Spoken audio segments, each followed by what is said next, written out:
Welcome, everybody, to another edition of Born Offside. It has been about a week that we haven't been with you. That's because a lot of stuff has happened. And when a lot of stuff happens, certain folk wish not to be disturbed, should we just say. Is that the rightest thing? Are you going to ambush me now or later? I feel like just going... I wasn't going to. I thought we'd start and do the running order No, in come on, the do running it. order. Do But it. I thought, I've not even we're not- seen it. I have not even seen it. I know what happens, Yeah. but I haven't seen it. All right. I don't Okay. want to see it. I have no opinion on it. You can talk about it if you want to for 5 minutes. I will turn my camera and my microphone off, and I will read this book.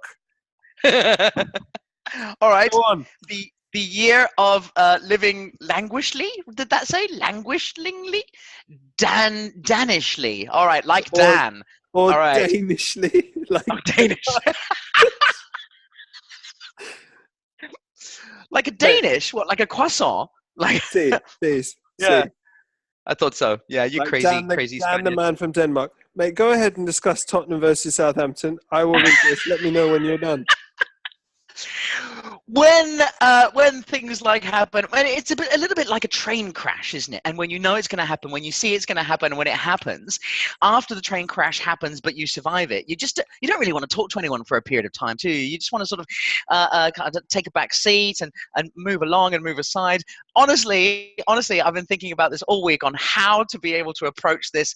As you all know, as many of you know, Tottenham. David is a Tottenham fan, and I'm a Southampton fan, and we came head to head.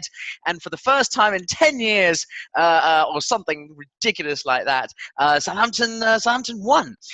They beat Tottenham 2-1 at the St Mary's. Aptly sounded because obviously Tottenham were in need of divine intervention, but sadly they obviously decided to put in an application for the devil instead. And they played like angels in the first half, I'd say. But then in the second half, oh, naughty. Mr. Sissoko and Mr. Rose, aptly named as well. There's a lot of people that should have been sent off in that match. Mind you, some Southampton fans would probably agree with me that Romeo was also lucky to be on. But I think we'll discuss that a little bit later on. Mate, why don't we get stuck into the running order instead, and we'll tackle the Premier League a little bit later on.